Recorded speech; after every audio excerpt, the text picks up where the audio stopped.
This is a recording of a Pages of Hackney event that took place at the Round Chapel on Wednesday the 21st of September 2022, when we welcomed Leslie Kern and Vicky Spratt to discuss their respective books, Gentrification is Inevitable and Other Lies, published by Verso, and Tenants, published by Profile Books. Leslie Kern is the author of 3 books about cities, including Gentrification is Inevitable and Other Lies and Feminist City, Claiming Space in a Man-Made World. She is an Associate Professor of Geography and Environment and Women's and Gender Studies at Mount Allison University in Sackville, New Brunswick, Canada. Kern's research has earned a Fulbright Visiting Scholar Award, a National Housing Studies Achievement Award, and several national multi-year grants. She's also an award-winning teacher. Kern's writing has appeared in The Guardian, Vox, Bloomberg City Lab, and Refinery 29. Vicky Spratt is a journalist whose work regularly shapes public policy. Her 2016 campaign, Make Renting Fair, led to letting fees in England and Wales being banned, and she's spoken at political conferences, all-party parliamentary groups and panels across the country on the issue of housing. She's appeared on BBC News, Newsnight, Woman's Hour, Radio 4 and NTS Radio. In 2020 she was nominated as Journalist of the Year at the Drum Awards for Online Media, and in 2021 her stories delving deep into Britain's housing emergency saw her shortlisted for a British Journalism Award. She is currently the iPaper's housing correspondent and a writer and editor at Refinery 29.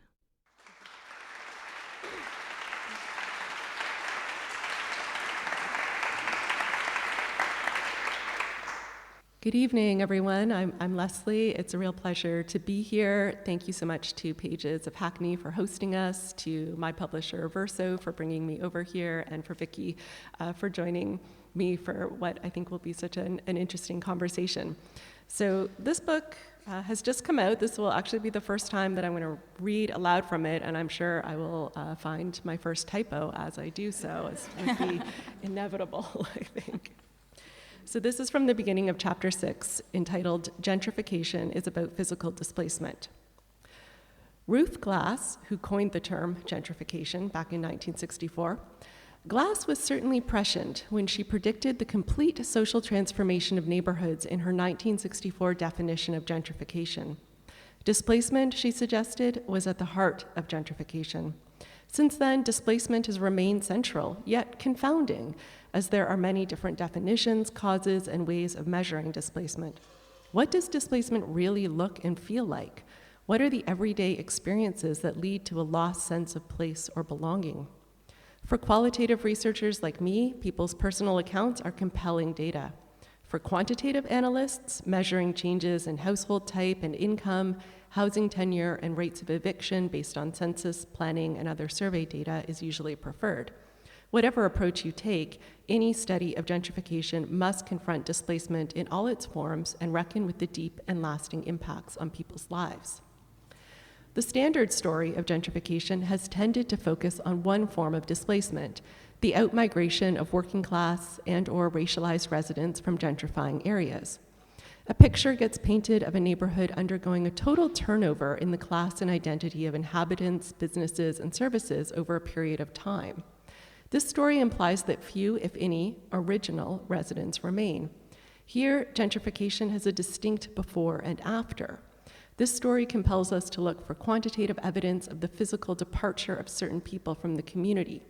Without proof of this particular trajectory and kind of displacement, some observers don't believe gentrification has occurred at all. Unfortunately, for those who like to have neat graphs and uncomplicated narratives, gentrification is often messy, drawn out, and without a clear endpoint. The desire to tell a straightforward story means researchers and writers might be pulled towards studying places where displacement has, quote, happened in some kind of eventful way, rather than considering the ordinary neighborhoods where displacement and gentrification are affecting people slowly, emotionally, and often quietly. Sometimes we have to eschew clean notions of a measurable before and after in order to understand displacement as a multi-layered, multi-temporal, and relational process that defies simple packaging. We need to shake up the displacement story. It's more productive to work with multiple understandings of displacement at the same time rather than privileging one version over another. This approach lets us look at displacement from many angles, including how it happens, what its effects are, and what kinds of power relations are operating. Most importantly, it opens our hearts and minds to the heartbreak and violence of displacement, which manifest in ways both banal and spectacular, spatial and temporal, old and new. Humanistic approaches to displacement start with how it is felt and lived, what it does to the heart and the body, what it creates, and what it takes away. What matters is the effect that gentrification has on people, regardless of whether they are literally or metaphorically excluded from their neighborhoods. A variety of terms have been deployed to capture this wider sense of displacement. Symbolic displacement, cultural displacement, unhoming, rupture, severance, placelessness, slow violence, root shock, urban wounding, and topicide, herbicide, and domicide. The words that everyday people use to describe their experiences are also powerful. Not for us, exploitation, uncomfortable, hollow, dying, disappearing, stealing, loss, disconnection, loneliness. For example, a Harlem elder says, and I quote, "That new building going over there on 125th Street, it's not for us. Come on, please. They're getting the new people up in here. It's for them. That's why they're trying to move us out." I'll pause there. Thank you. Well, we're sitting in Hackney, where gentrification has definitely occurred and is still occurring. So something I really wanted to ask you, Leslie, is in this country, when I'm talking to politicians, some of them won't acknowledge that gentrification is real. And there's a big debate, particularly in London, about regeneration versus gentrification. I'm interested to know what you think about that and what the distinction is. That's a great question. I was asked a similar question last night at an event in Bristol, and it's something that I want to think carefully about, in part because I'm not an expert on the context here in terms of the what is called regeneration. And I think it's possible to kind of make a distinction between maybe like the what's the word I'm looking for? Kind of the foundation of these different processes, like the forces that are propelling them forward.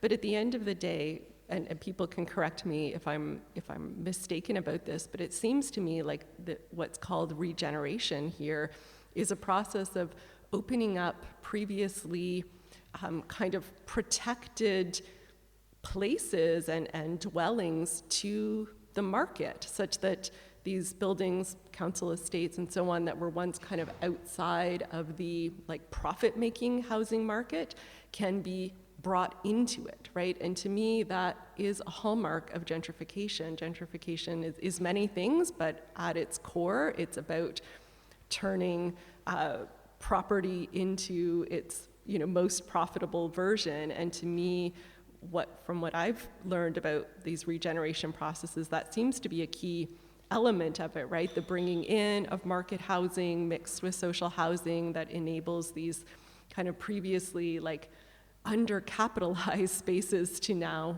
be more available on the private market. Does that make sense from what you understand of the process? Absolutely. And it's, I suppose, about putting profit above people.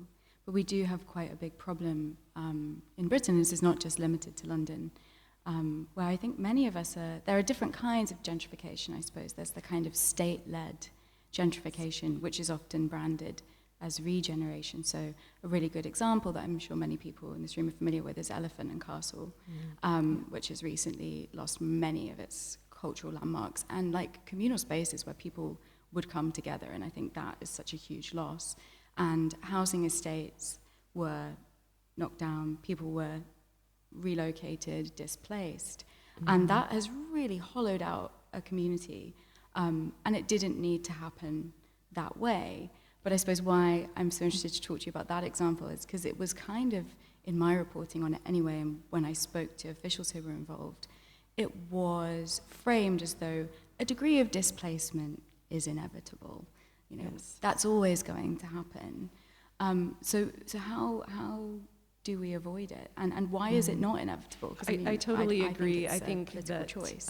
and sometimes you even hear the narrative that not only is some of this displacement inevitable, but that people are better off. And interestingly, at least some of the research that I've looked at, and I think this comes out in your work as well, is that sometimes even when people move to what seems like objectively better housing or newer housing, they're not happier and they're not healthier. And in fact, sometimes their health still declines because home is not just a building, right? It's not just the physical infrastructure around you, although the quality of that does matter. But home is your community, it's the relationships, it's a social network, it's a place, it's a proximity to the things that you need. And when that is disrupted, that's the loss that's felt there. I can, in my hometown of Toronto, where I grew up, we have had similar processes. There was Canada's largest public housing project, Regent's Park, which was built just kind of in the east end of Toronto in the late 1960s to provide better housing for what was seen as a quote-unquote slum area. Well, what happened, for 10 or 15 years, it kind of was this little nice enclave, and then gradually it became a kind of stigmatized, concentrated area of poverty. But in the early 2000s, the city embarked upon this kind of, they called it revitalization, but just semantics, right? But the reason sounds like regeneration. Exactly. And the reason that they gave for why they could not simply improve the housing that was there was that it had fallen into such a state of disrepair that it was no longer just possible to renovate it, that most of it had to be completely torn down. Well, why did it fall into that state of disrepair, right? And the narrative that circulates is sort of like it was the community's fault in some way, even though this was public housing. So essentially the government just engaged in, decades of slumlordism, right, to let these buildings fall into such a state of ill maintenance that then this inevitable narrative, well, we have no choice. And we're going to improve people's lives, and yes, there will be some displacement, but ultimately it will be better. But essentially it's the same thing. We have market housing that's taken over, and very less public housing than what was there before. And of course it takes 15 years to do a project that massive. So people's whole lives have shifted in the meantime that they've been displaced. So I'm not sure if I answered your question. I kind of went on a bit of a tangent there. There's two things I'd love to pick up on, but perhaps we should come back to root shock, because I think what you're speaking to there is, what actually happens when people are forcibly displaced.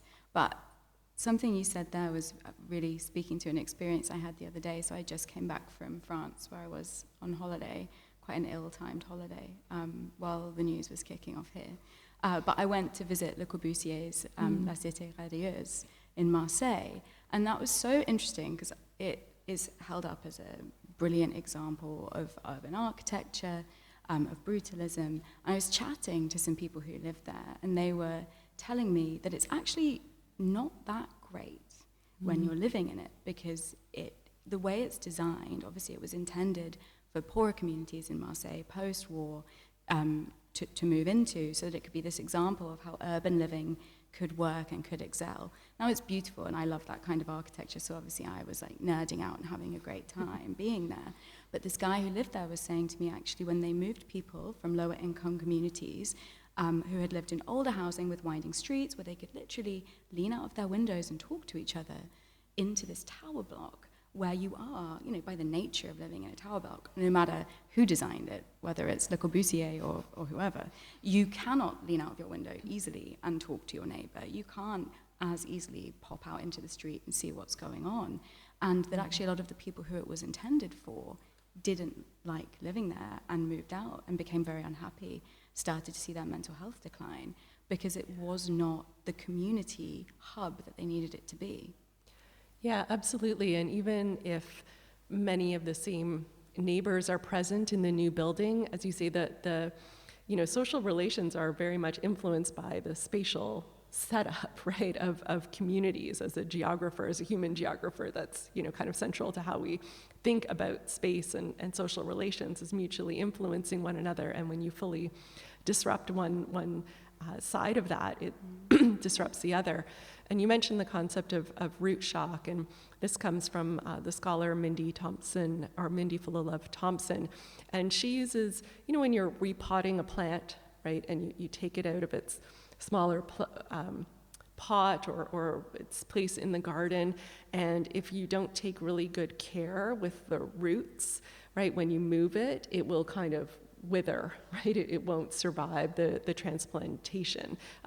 This is always my experience when I do these things. I don't very much have a green thumb. But for Mindy Fullilove Thompson, she says you can think about displacement in the same way, that it's, when people, families, households are displaced, you can't bring the whole root system with you, and that root system is all of those social networks, the connections, the people that you talk to every day, the relationships that you have, the sights and sounds and smells of the neighborhood, and all of those things are kind of, just left behind, and then you're like, well, we'll just replant this family over here, and surely they will completely thrive in their new neighborhood because look, this house has a fresh coat of paint, and so their lives will surely be improved. And yeah, it does not seem to bear out in any examples. I think what I see all over the country, because I travel all over Britain as part of my job, is a complete lack of a holistic approach to housing.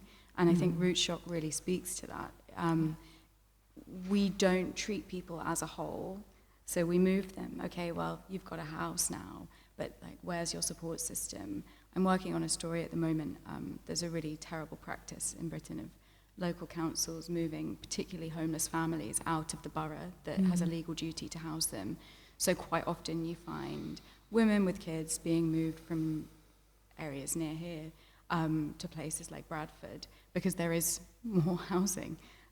But of course, it's slightly separate to gentrification, but it's related, right? It's cheaper to house people in Bradford. Quite often, local authorities here, I don't want to say don't want to deal with them, that's maybe slightly unfair, actually don't have the capacity and can't. But if you remove someone from their support network and all of the things they know, it's a psychological and emotional rupture. It's not just about giving someone a house. Home is so much more than the physical structure that you reside inside.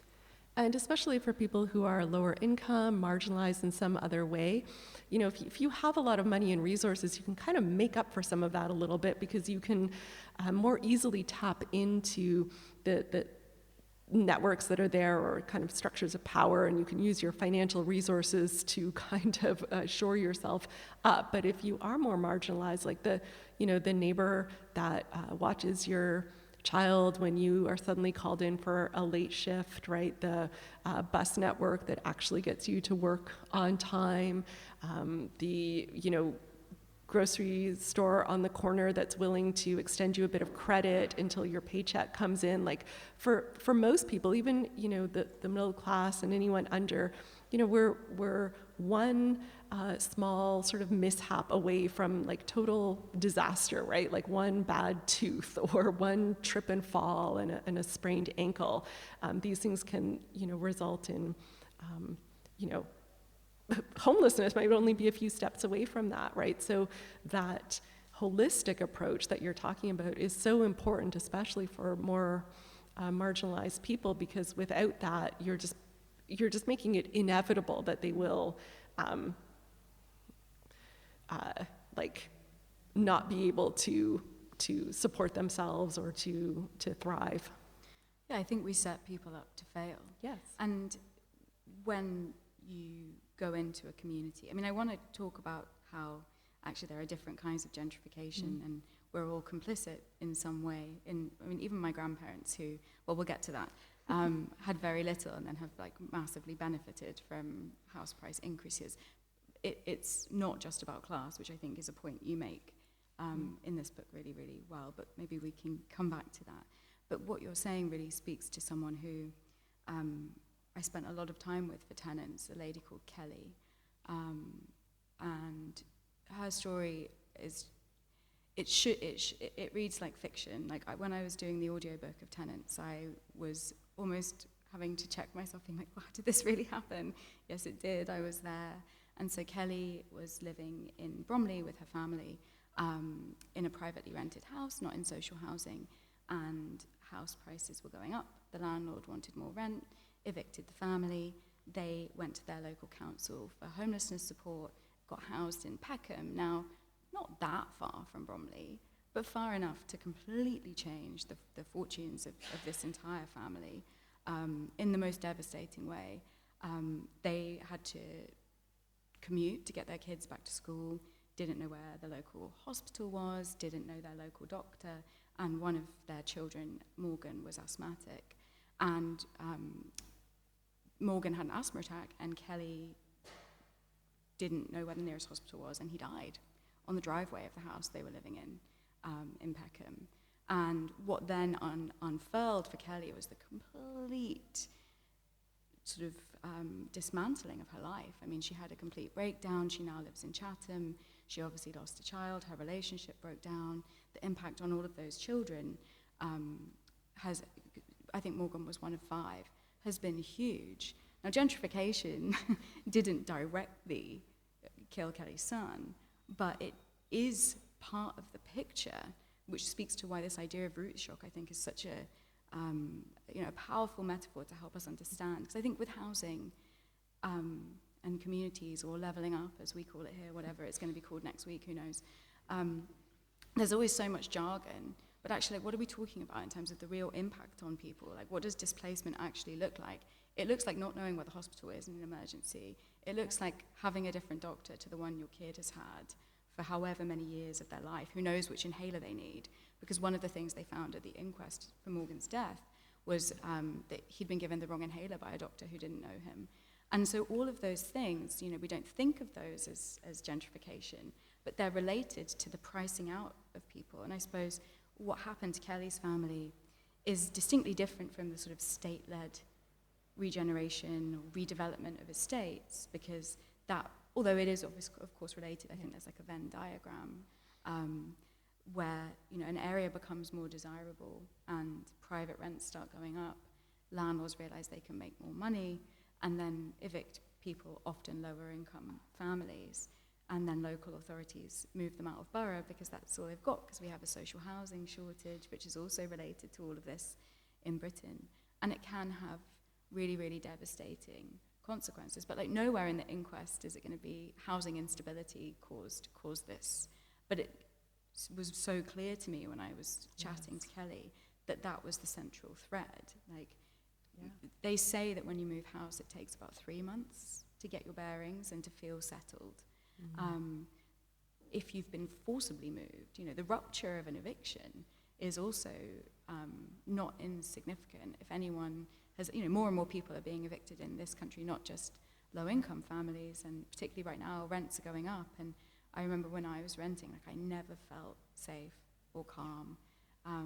And now that I don't rent, I notice the huge difference in my entire demeanor and my mental health. And I think in conversations about this, the knock-on effect of an area becoming gentrified and of people being forcibly pushed out often kind of gets lost in the conversation. Yeah, completely agree. Kelly's story in your book really wrecked me. And one of the things that your book does so well, I think, is trace that through line of just how fundamental housing is. And again, not just the particular box, the physical structure, but housing as that that holistic element, that housing within a community, how important that is. And I think the concept of the right to stay put starts to capture that as well, where it's not just the right to be housed, which, I think that would be great too, the right to be housed, but also the right to stay put, the right not to be displaced, even if someone thinks that you'll be better off for some reason in another location. And so many communities, especially communities that have been serially displaced, right? Even going back decades or even hundreds of years, where they've been moved by urban development processes, urban renewal processes, segregation processes. They have these like intergenerational memories of displacement and of this kind of constant right to stay put. And to, you know, one of the ironic things is that so many, whether they are working class communities, whether they're racial minority communities or immigrant communities, these areas that get deemed problem areas, those communities have sustained those places for so long, often under conditions of neglect and disinvestment and, you know, outright hostility. And they're not deemed to have the right to enjoy like the benefits of some aspects of regeneration or even some things that might come along with gentrification, even though they're the ones that kind of laid the groundwork for it, for these communities to seem livable and attractive. So I think, yeah, when we talk about gentrification, when we talk about tenants' rights, it's important to keep that holistic picture in mind and to think about, not just the house itself, but the placement in community and how important that is. Yeah, absolutely. And often, I think in cities in particular, there's this irony that it's the things that make somewhere cool that then end up causing it to become gentrified. And actually, the communities, whether that was great nightclubs or bars or restaurants that drew people there in the first place, then can no longer function and have to close. But what we don't have is a system that means that everybody can stay and coexist, because it doesn't have to be like that. Yeah, exactly. I mean, I think I talk a little bit about that in this book, and I think I call it kind of like priming for your own displacement, right? Where artists and queer communities, single parents, new immigrant communities, they start to build community, basically, and often with very little financial resources, but more with their kind of cultural resources, their social resources, their sweat equity, their relationship building skills, but in a market-based housing world, both for homes and businesses and places that people might kind of set up these important neighborhood hubs. There's no guarantee that you'll be able to stay unless you've been very lucky enough to become an owner. But even for owners, right? Even for homeowners, I know this is the case in cities in Canada and the US, that as neighborhoods gentrify, other costs of living go up a lot, including property taxes, right? When your home is kind of revalued at hundreds of thousands of dollars more one year over the next, then the price that you pay in tax to the city goes up. And for seniors especially, like, yes, they have the benefit of owning their home, but they don't have a lot of income, right? So they're on a fixed income, so how do they pay that skyrocketing property tax bill? So even for people who seem to have a little bit more stability and privilege, the overall kind of gentrification effect can lead to precarity for them as well.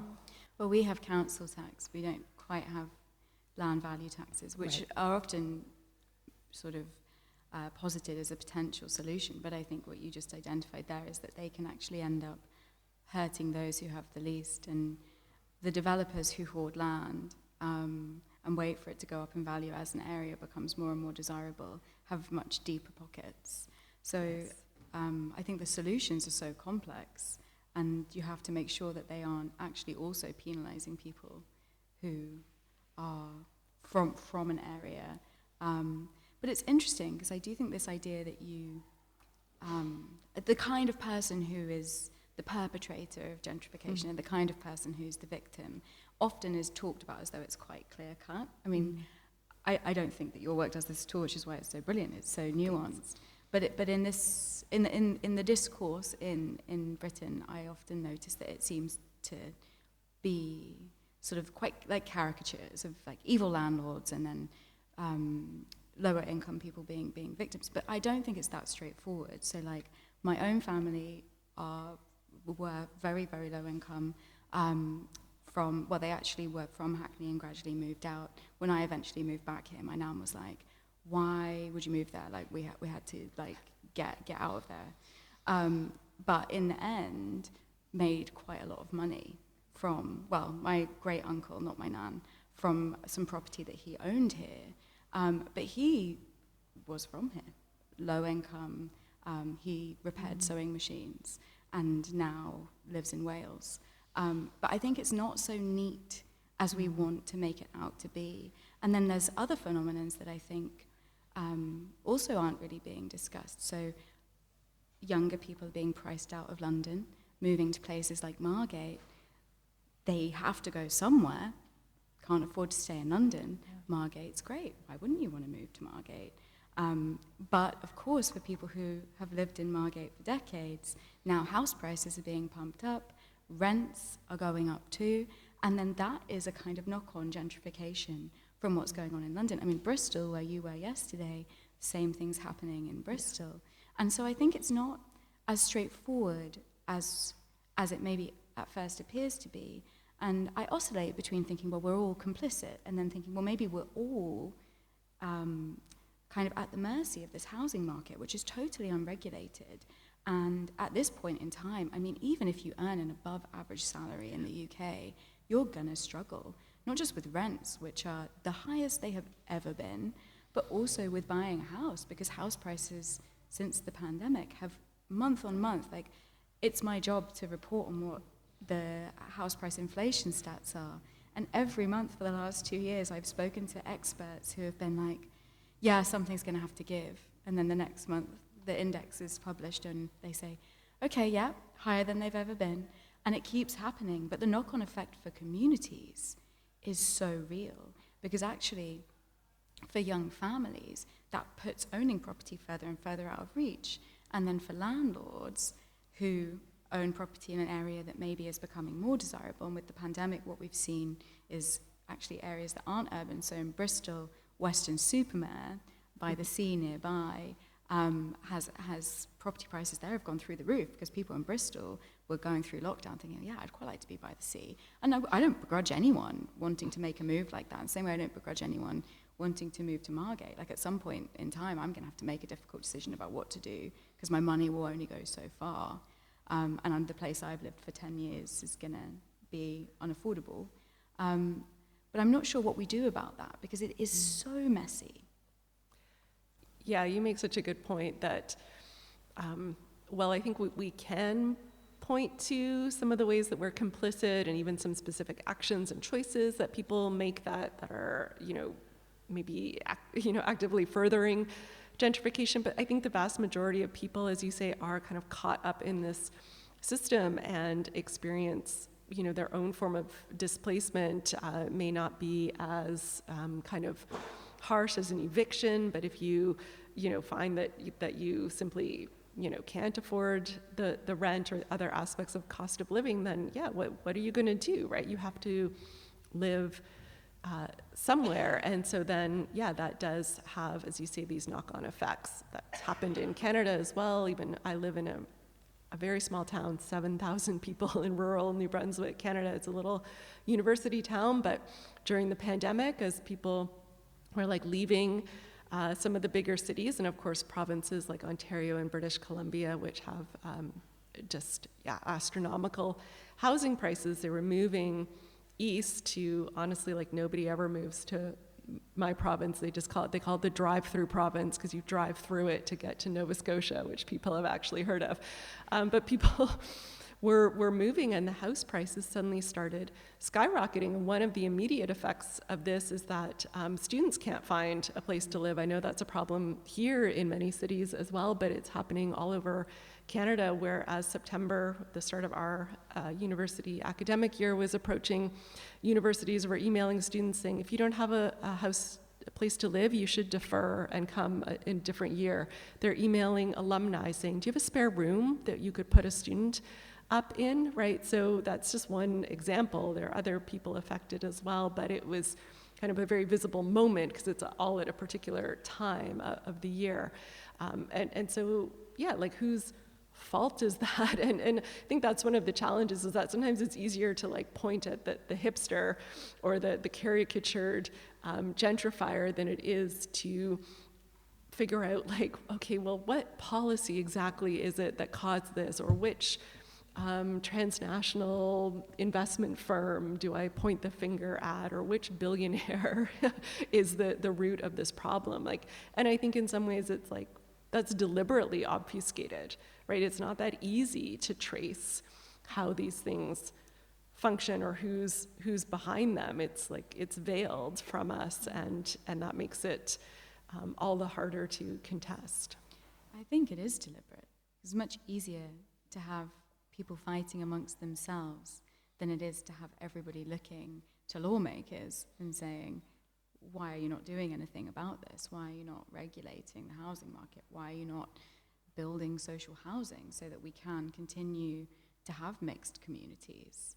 And I think that is deliberate, because if everybody is looking at each other, then no one's actually looking at the policy that underpins gentrification and displacement. I think Loretta Lees describes this as a cumulative dispossession. Yes. So it starts with low-income people being pushed out, then sort of lower middle-income people are pushed out, and then you get to the point where people on actually very, very, very decent above-average incomes can no longer afford to live in an area. Then who can? But it often takes for it to get to that point before people realize exactly what's happened, because the most vocal people are being affected. But actually what you were saying there about, which billionaire is responsible, there are things we could do, particularly about billionaires and investment funds. So at the end of last year, I visited a community in Leeds, in Oughton, and it is a housing estate that was once owned by the National Coal Board, and it was to house people working at the Rothwell Colliery. And the houses there are Airy houses, so they were built by this Leeds architect, Edward Airy. I hope his name's Edward, it might be Edwin, forgive me, either way. And they're prefab homes. They were put up very, very quickly, but nothing wrong with them. They look great, they're really, really good family homes. The driveways are so big, gardens stretching out, and you can see into the countryside. But when it was sold on by the National Coal Board, what happened to this housing estate, which is called Wordsworth Drive and Sugar Hill Close, was that it was eventually bought up by a hedge fund called Pemberston, who have owned it for years and watched as house prices in Leeds have gone through the roof, and particularly through the pandemic, house prices in that area have gone up and up. And people have obviously, as with the trends we've seen all over the country, wanted to move out of the city to a more suburban area. They can have more space, have a garden. So at the end of last year, Pemberston sent all of the private renters on the estate Section 21 eviction notices. For anyone who doesn't know what a Section 21 is, speaking of jargon, it's a no-fault eviction where on a standard tenancy in this country, your landlord can evict you at any time, and you don't have to have done anything. They never have to give you a reason. They can just give you notice, and then you have to leave. And then for sort of the minority of people on the estate, still former miners, like this guy Barry, who worked at Rothwell Colliery, is still on a protected tenancy that he had when it was owned by the National Coal Board that had been transferred over to Pemberston. But he and his wife were going to be moved on while they demolished the whole estate and then replaced it with new housing. It was just the hollowing out of a community. People who've lived alongside each other for decades, all knew each other. I mean, I was only there for a day and people were showing up, like everyone knew each other's parents and grandparents. Throughout the lockdowns, they'd all been helping each other. And just because it is more lucrative, and this is all in the planning dispute that is on record with Leeds Council, more lucrative for Pemberston to knock it down and start again, it won't be regenerated. Like that's what regeneration would look like. Instead, those people are going to have to find somewhere else to live. And there's nowhere affordable in the area. And it was just absolutely brutal. But we could do something to stop that. Yeah. And I think this phenomenon of this very like rapacious, predatory landlordism, sometimes from very large companies, but also increasingly, and I think you point this out in your book as well, from like individuals or like small groups of individuals who are now being encouraged to take on landlordism. I've seen this as well, again, where I live, where little groups of investors, usually from Ontario, which is like, where the money is in Canada, buying rental apartment buildings in places like New Brunswick, the province where I live, where historically, there wasn't a lot of gentrification, and we had the lowest housing prices in the whole country, but things have been, that knock-on effect has been happening. And so they bought these, like, I don't know, 10 apartment kind of buildings, and then come in and wanted to evict the current tenants so that they could renovate, slap a coat of paint on the walls, right, and then jack up the rent. But because of both some existing tenant legislation and some pandemic-related legislation, it wasn't as easy as they wanted it to be to evict people. But the discourse, and the media even is complicit in this, was like, oh, these poor investors who are now not going to have the right to like profit from this because of these restrictive regulations, which are not even that restrictive. It's like, it's not, this is not like particularly solid tenant protection. It's just like a very thin barrier. But this idea of like that there's this inherent right to profit from property, and that this is it's a key component of investment markets. And probably any of us who have pensions or money invested in mutual funds, like we are probably, even without knowing it, complicit in that, because our money is probably invested in these places. If anybody in this room or anybody listening has a pension through work, the odds are that their pension fund has invested in housing. Particularly at the moment, build to rent here is a really, really, really big and growing sector. So they're building huge tower blocks full of privately rented accommodation. And it's interesting, right? Because I think it speaks to this feedback loop that we're all in, right? Like, work doesn't pay people enough to live. Mm-hmm. So pensions aren't as good as they should be. So what do? Well, you look for other ways to make money. And I think that's why, particularly in Britain, but obviously elsewhere in the world too, investing in property has become so attractive. And again, I think it's important not to have too much judgment of people who have bought into that idea, because they're doing what they think is the best thing they can do for themselves, for their families. Often they want to pass money on to their children because they're worried about their futures. But what it's doing is creating this vicious cycle, which is causing displacement and devastation. And I think the pension funds investing in private rental properties is kind of the most sort of writ large example of it. And then the fact that people who don't even realize that that's where their money is being put are complicit. Like, we've all got skin in the game at this point. Absolutely. But then I think, I was doing an event last night and we were talking about this, and someone asked a really good question. So, well, what could you do about it? And I thought, actually, it's so obvious. Just ask your pension fund what they're investing in the same way that you can write to your MP and demand that we regulate the private renter sector and end Section 21. But so few of us actually take that action, even though it's so obvious. And actually, if we did end Section 21 evictions, what I saw in that estate, in that community in Leeds, wouldn't have been able to happen because some buffer between the renter and the investor would exist. And when it does, as it does in Scotland, it does provide a bit of a barrier. And I suppose, I think it's about putting barriers in place to protect communities and to protect. Yeah, absolutely. There are things that we can do. I mean, it's interesting thinking about pension funds. Like there's been global movements to try to divest from like fossil fuels, right? And like tobacco companies, firearms companies, like from, either your own sort of mutual fund investments or your pension investments. We had this at my university, where we're still fighting to get them to fully divest, but we now had a choice to move our pensions into a like quote unquote socially responsible, but it probably has housing in it, right? It just doesn't have fossil fuels. But we could have a kind of divest movement around that as well. But yeah, I mean, the regulation is, governments, North America as well, so reluctant to use regulatory tools. And it was just interesting in the pandemic that it suddenly seemed possible, right? Like, oh, we could prevent evictions. Oh, we could have rent stabilization. We could do things differently in the housing market. Suddenly it was like, oh yeah, we do actually have this power to do this.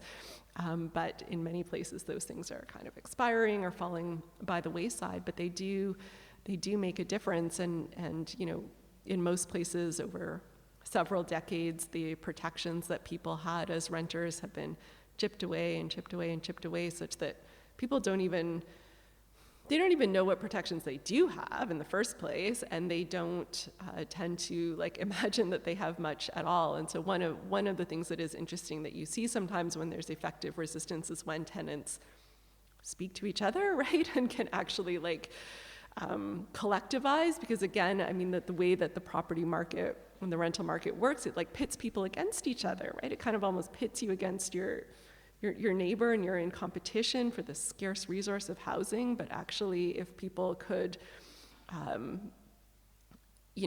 access ways to come together. So sometimes we see rent strikes where whole buildings will, this has happened in Toronto, for example, with some of the really terrible slum landlords, where entire buildings of people will stop paying their rent for a period of time, or they put it in escrow, right? So the landlord doesn't get it. But those collective movements, I mean, they tend to garner media attention as well, which puts a spotlight on these bad landlords and bad policies. And it has an impact, right? But it's very hard for the individual tenant to do it because you're so vulnerable in this situation. But I think collective action is really important. Yeah, and in Scotland, Living Rent Scotland just basically succeeded in their campaign to get the Scottish government to freeze rents. And so Nicola Sturgeon is now going to bring in emergency legislation to do that, because rent inflation is through the roof. I mean, I heard from someone last week or the week before who just got a 70% rent increase from their landlords. And 20, 30%, those are pretty standard. And actually people can't afford to pay them. So at some point, government's going to have to step in. Scotland's always a bit ahead of England when it comes to housing. They also have longer protected tenancies, and there's no Section 21 evictions there. But actually, if we do get to the point where something like that has to happen, I think it will be a complete game changer, because it is about this right to stay, this right to remain, a right to live where you want to live, which actually we've kind of been brainwashed into thinking is a luxury, right? Yeah. But it should be a given. You should be able to live near the school that your kids go to, or near the people who look after your kids, whoever they are, family, chosen family, whatever. But I think this sort of the scarcity mindset and the sense that your house, whether you rent it or own it, is always going to go up in value, makes everybody feel very unsettled, very unsafe.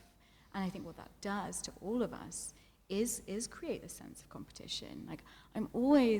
I will say I'm always shocked. I'm not that shocked by some of my friends who think that they're left-wing, think that they're liberal. And the things they say about wanting to make money on their home, they don't really care what happens to their neighbor, to the street they live on, to the shops that they love. Because when push comes to shove, they're so worried about having enough money. And it becomes really dog-eat-dog, and it becomes really Darwinian, and it's hideous. But I think even people who are left-leaning are feeling stressed all the time, because we've lived through, well, particularly in Britain, but this is true everywhere, really, in the West. We've lived through these decades of house price inflation, this kind of growing asset bubble, and everyone's who is lucky enough to be able to, is scrabbling to get what they can from it. And even people who maybe will never be able to buy a house, whenever I interview people on low incomes, I always ask, like, if there's one thing in the world that you could have, that you could do, what would it be? Buy a house. Everybody wants to buy a house because at the moment, home ownership is the most secure tenure. It's the only way you have control over your circumstances. And even that, the way things are going, is going to change, because actually, I think the house price inflation that has made speculating on property for ordinary people, I mean, it's slightly different with investment funds, but for ordinary people so attractive, is actually now with interest rates rising and house prices getting so inflated above wages, going to make having a mortgage a bit of a burden. Yeah. I think a lot of people are about to get a really big shock on that.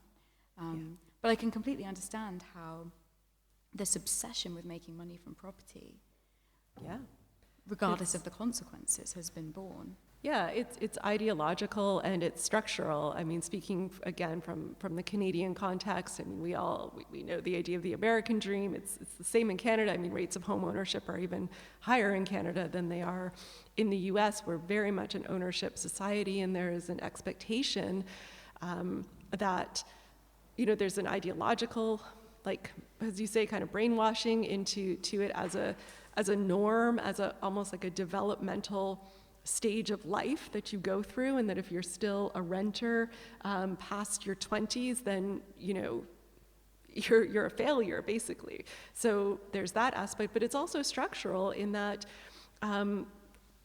given that pensions aren't where there should be, wages aren't where they should be, even middle class people struggle to save money, the home is the nest egg. The home is your retirement. And if you don't have that, like, the state will not provide enough for you to adequately, like, have a safe and healthy retirement. So there's that structural reason too why people feel so literally invested, like emotionally and financially invested in the home, because they know, like, that's the thing that I'm going to rely on potentially for, I mean, if we, you know, for people who might live long lives, you know, that could be like 30 years of your life that you're relying on that asset to kind of sustain you.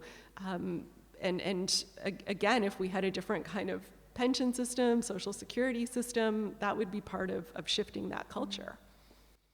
So what we really need is a wholesale reform, right? It can't just be looking at housing. It has to look at why work doesn't pay properly and why people don't feel secure with their pensions as well. So abolish private property and wage labor. That feels like quite a good point to go to questions. Absolutely. And in the meantime, end unfair evictions and bring in rent regulation. Yeah, baby steps, but really important.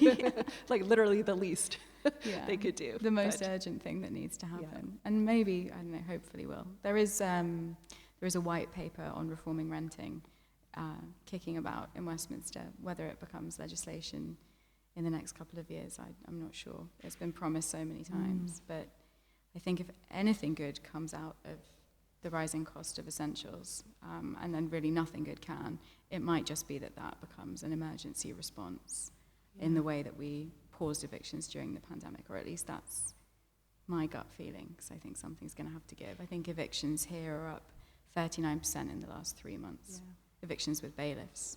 And that's before inflation's even gone as high as it's going to go. So, one thing at a time, but I think that's the most urgent thing. I agree. Should we do questions? Yes, let's.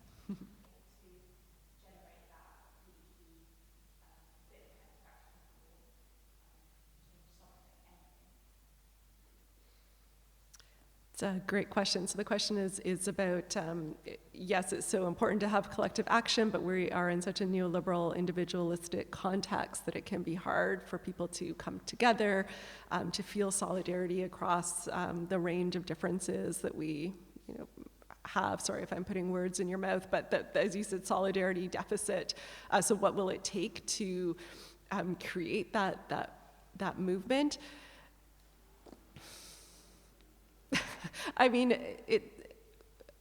it's so frustrating, but it seems like, well, I don't know, maybe we're also worn out with the word crisis, because I was going to say, like, it's, here, is it going to be this energy crisis? Is it the inflation crisis? Is it, going to be a widespread eviction crisis. But especially with the pandemic, we've all, crisis is so crisis now. Everything is a crisis. So I'm just undermining my own answer there. But I mean, maybe, jump in. Do you want to? No. Well, I think I'm actually, although I do think some things need to change, because really what we're talking about here is how do you build coalition, right? And so much, well, it strikes me, people can disagree, but a lot of the problems we have in our society is that, everything now is through the lens of identity politics, right? So it's what about people who are like me, regardless of what like me is, rather than actually what about people who maybe don't appear to be like me, but actually we might be experiencing some of the same issues. I think housing is a really useful lens to look at that through, right? Because so many different groups of people are now impacted by unaffordable and unstable housing, and of course it intersects with other inequalities, and people who have the least are the most badly affected. But it's such a broad problem now that it is bringing people together. And actually, when we were lobbying to ban letting fees, I think it was part of how we got that over the line, because it was impacting people from all walks of life, which cynically, if you want a Conservative government to take notice, was actually very useful. But I think there are other examples of this. Sorry, my hair's caught on my earring. Let's consider furlough. Unthinkable 5 years ago that a Conservative government would effectively roll out universal basic income. But it happened. And obviously the circumstances were horrific, and it would have been great if we hadn't had to go through a global pandemic for that to happen, but it did, and it happened very quickly. And I wonder if actually the pandemic can be a turning point in that respect, because people from all walks of life were able to access furlough, regardless of what they did for work, and it was a bit of a leveler, and it showed how one of those policies that actually seems to be very radical can help lots of different people. And suddenly, the radical becomes conservative overnight. I mean, it was wild to watch. I was watching it unfold, just thinking, I can't believe we basically just got universal basic income. So I do wonder if what's coming down the track economically may spur something similar. But I think it takes people thinking not just about themselves and about how the things that affect them will affect other people too. And I think that's how you can build coalition. And on housing in particular, right, everybody is after a certain point now in the same boat. Everybody is worried about how they're going to make money for the future, but also struggling to meet high house prices and rents. So there are solutions like rent regulation that would have a net benefit for everybody. But unfortunately, we have a government that is hell-bent on pumping up house prices even more because they think it's going to win votes. But I think they're going to announce a stamp duty cut on Friday, another one. But I think this time the impact of it will be quite short-lived because house prices really can't go much higher. Well, I could be wrong. I'm not going to make predictions. I'm not an economist. Well, I think we may finally actually have reached a bit of a tipping point, right? You've got people on middle incomes, affluent people having to take out 50-year mortgages. Well, when the people who bought during the last stamp duty cut, the pandemic stamp duty cut, and only fixed their rate for 2 years, have to remortgage and pay a higher rate, I think it won't suddenly look like a public casino that everyone wins in. But I could be wrong. But I think, that's a very long way of saying, I think these big historic moments are opportunities to build coalitions if the will is there, and also to put pressure on politicians. Yeah, thank you for... I was going down a very pessimistic hole, and I was going to be well, And I mean, I think maybe this is also a little bit what you're saying is like, well, when even the middle class start to feel the pinch of things, that's when we might get more movement And on, it shouldn't on this. take It that. shouldn't take that. It shouldn't. It's so frustrating, Yeah. but that does tend to be the way that it goes. That it goes. But there's also a rich history, particularly, let's focus on housing, of people coming together. So like, Yes. until Margaret Thatcher, we had rent control in this country. Why did we have it? Because a Glaswegian lady called Mary Barber led a rent strike during the First World War because lots of people moved to Glasgow for work, because there was lots of work during the war there. And landlords, during the First World War, decided to put the rents up to take advantage of the increased demand.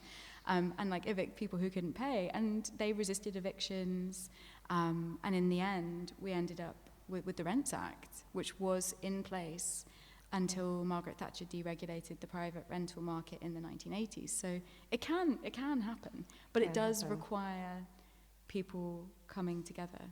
And that I don't think that involves tweeting. I think it involves actually like, it doesn't involve like tweeting like, burn all landlords. I know people think that's activism, but it involves actually talking to people and supporting them, finding out what they need, and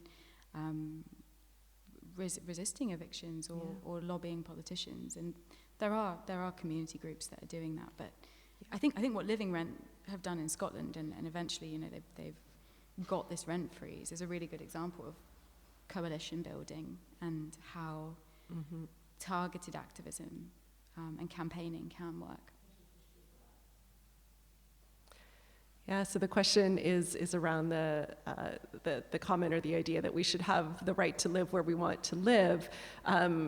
Isn't that perhaps part of the problem, a kind of, and I think what you're getting at is maybe like within the context that we're in, within the kind of consumerist choice model of housing under capitalism, that it does seem like it could be a problematic kind of sense of entitlement, like, well, I want to live here, and if I have the money to live here, then I should be able to live here, and I shouldn't be stymied in that by some pesky, rent stabilization or long lease tenants or council housing or something. And I think that's, definitely. I mean, I think that's not what either of us are saying. It requires, a broader kind of structural and contextual shift to kind of make it make that not a consumption kind of based right but to have more to do with, as we say, that kind of like long-term connection that people have to place or other like compelling reasons. I mean, it's, housing is tricky because it's like it's physical structures, right? It's not like movable pieces. It's not limitless, right? I mean, in that sense, and we can't just sort of like, pick up little pieces from here and be like, oh, more people want to live over there, so we'll just pick up these houses from here and be like, it doesn't work that way, right? So it is challenging in that sense to figure out where that balance lies. But obviously the solution is not in, well, just rampant displacement and see what happens. I think that's why, to guard against that, that's why we have had social housing. That's why we built social housing at scale. And it was this idea of the mixed community where people from different walks of life, doing different jobs, could live alongside each other. Like, that was the vision for municipal housing in Britain when we started building it at scale in the last century. And I think there are no completely perfect solutions, because what's the old saying? Buy land, they're not making any more of it. That's the reality. But you can do things to make sure that people have more options, and social housing and making sure there is enough social housing is a really, really good way of guarding against the displacement of people on lower incomes. And also other affordability schemes that look a lot better than the ones we've got, like shared ownership or help to buy, would be another way of doing that, right? Like, you can make sure that people who have different levels of wealth can still access an area, and you can guard against sort of enclaves of very, very, very wealthy people. And historically, London was very, very mixed. But obviously, there is one policy that we have here that's really undone a lot of the good work that was done, which is right to buy. Yeah. So unfortunately, we've sold off a lot of our social housing, not replaced it, and now lots of it's owned by private landlords who rent it back to people who are receiving universal credit at an inflated price. So that was probably one of the biggest economic acts of self-harm ever seen in Britain. But yeah, I think it's about making sure, I mean, they've done it in Scotland, right? Like long-term tenancies, people can stay somewhere for as long as they want to, or need to. And inevitably, in places where there is very, very high demand, there will probably, particularly in a country like England, where there isn't as much space as there are in some places on the continent, that will be an issue. That's kind of something that's come up a lot actually recently. I was speaking at something the other weekend about the question of the debate was, is it ever ethical to own a second home? And it was really interesting because, because the extension of your question could be like, shouldn't everybody who wants a second home be able to have a second home? Or everybody who wants to be a landlord be able to be a landlord? And there was a philosopher on the panel. I thought he made a really, really, really good point, which was, in some Scandinavian countries, there are much higher levels of second home or holiday home ownership than there are here. There's also more social housing in those areas. So I think actually we can guard against so many of the problems we've discussed tonight by just making sure there is truly affordable housing, even in the most quote, and I hate this language, it's like the language of property sections of glossy magazines, but like desirable areas. Mm-hmm. Yeah. Is there time for one more question? I don't know. Eleanor? Yeah. One of the things you said, Leslie, is that there was a development in Toronto, I believe, that Yeah, so the question is there a kind of a cyclical nature to gentrification where we have these cycles of regeneration that need to happen every 20 or 30 years? I would say yes, within a capitalist system, because for capitalism to work, you need ever increasing profit margins. So the way that gentrification works is to, gentrification doesn't work that well in an area that's like already gentrified, right? So you have to look for the quote unquote the next area, right? The one that has lower property values, lower land prices at that moment, because then the potential for profit is higher in that area because there's a greater difference between, because buy low, sell high, right? That's the market adage. So I mean, I think that is in the very DNA of gentrification, is that search, right, it's uneven development in the Marxist terminology, right, that it's that there is a necessity for some areas to be neglected, right, to be disinvested in order to make it possible for there to be this movement of capital and greater growth. So yes, there is a cyclical nature to it, and yesterday's urban renewal or gentrified neighborhood could be tomorrow's regeneration project for sure. Because that's, Yeah, absolutely. And I'd add something else, which is, there are examples, maybe not so recent, of buildings needing to be torn down. Like we've built some really, really shoddy blocks of flats because they were done too quickly and done cheaply. And now what we're seeing as well is that with the climate emergency, they're not fit for purpose. Now that could also have been avoided. Again, when I was just in France, I was noticing that the blocks of flats near where I was staying at the Le Corbusier building all had huge shutters that came out, and the windows are set back, and they're still really big windows, but they're set back, so they're shaded and they're protected. So many of our buildings are not in shape for global warming. And that's going to be a problem. So I think what I'd really like to see is, there's a huge conversation around retrofitting at the moment, but if we are building, we actually just need to build really, really good quality homes and stop cutting corners. And they can be light, and they can be cool in the summer, and they can be warm in the winter, and it doesn't have to be the way that it has been. And I think that would be one way we could actually guard against these cycles. But of course, as Leslie has said, it makes money to have to keep redoing them.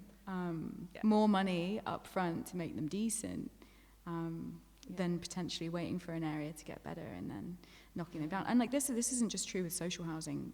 Some of the new builds for lower income homeowners are atrocious. I cannot believe people are buying them. I mean, I can, because people will buy anything. But they are really, really... I mean, we saw this with the cladding crisis post-Grenfell. I think some of the new builds for luxury housing are also, like, ultimately they're terrible quality. I mean, Toronto had an absolutely massive condominium boom that kind of is still continuing. And these are, billed as luxury apartments, but yeah, I mean, the quality is not there. And so even with these high-end kinds of housing, there's a kind of obsolescence to them that, and a not sustainable climate-wise as well. And it's outrageous. So many corners are being cut. Yeah. So that question was about why we just need more homes, and also why we should have the right to a home that you're not going to be displaced from and that is in good condition. So I suppose I'll take the second part first, and then maybe we can talk about the first part. We'll do it in the wrong order. There is a piece of legislation called the Homes (Fitness for Habitation Act, which in theory means that everyone should have the right to a house that's not moldy, damp, falling apart, cold, too hot, covered in flammable materials. But unfortunately, it's very difficult to enforce, but it does exist. And it was put through Parliament by a Labour MP called Kern, and it was initially voted down, and then the Grenfell Tower fire happened, and it got voted through. So it does exist, but whether it is being properly enforced and how easy it is to actually enforce it when so much of our housing stock, particularly social housing and privately rented homes, are in really, really bad condition, is an ongoing question that I don't think anyone really has the answer to, because no one wants to give local councils money. And then to speak to the first part of the question, yeah, we do need more homes, but I'm wary of talking in broad brushstrokes about this, because I think in the UK particularly, and I'm sure we can come up with some international examples as well, we say there's a housing crisis, but it is a series of localized crises. There isn't one housing crisis. There are trends, but it really depends on where you're talking about. So I was in Grimsby 2 weeks ago. There are lots of empty houses in Grimsby, but there are very few jobs. That's a really big problem. There's also really, really poor education opportunities, because lots of the colleges that did train people in Grimsby have closed down, not been reopened. So there are lots of houses and you can rent them really cheaply, but there isn't enough for people in the town. So I think it's about distribution, and making sure that we're building homes where people need them, on the green belt, potentially where we can. There are lots of brownfield sites that could be used. And actually looking at each area individually and looking at what they need. And probably that's devolving planning, and giving councils the power to build at scale again, reforming Section 106. I'll try not to bore people with all of the jargon, but mechanisms through which local authorities can get money from developers and investors who have got land, some kind of land value tax, is what our most recent former housing secretary was kind of talking about, although he wasn't calling it a land value tax. I'm speaking about Michael Gove there, but he wasn't around long enough to reform Section 106. But that's what they were talking about. So I think even amongst the Conservative Party here, there is an acknowledgement of the need to make sure councils have money and that they can build, and that we need to build more. But it's about being targeted and building homes where they're needed, but also making sure we build affordable homes. I think just building homes isn't the answer anymore. And you know, the point you made about a family used to be able to say no to a flat that wasn't on the ground floor if they didn't want it. Well, now if you did that, you'd make yourself intentionally homeless, because we've got so little social housing. So again, I think it comes back to building truly affordable homes first, and also homes for private sale. But I think that's the most urgent thing that needs to happen.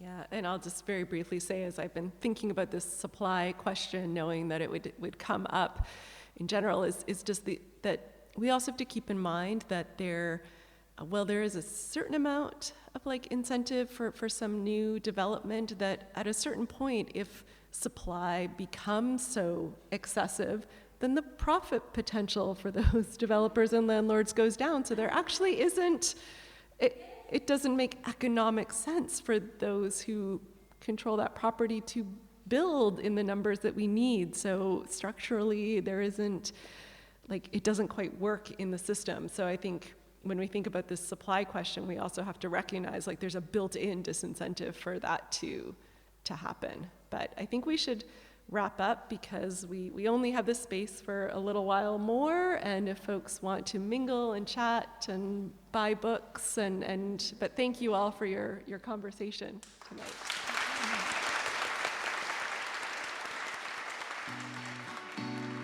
If you would like to buy either book, please head to our website, pagesofhackney.co.uk, where you can buy it for collection from the bookshop or for delivery nationwide. If you enjoyed this podcast, please subscribe wherever you find your podcasts for more literary events like this one.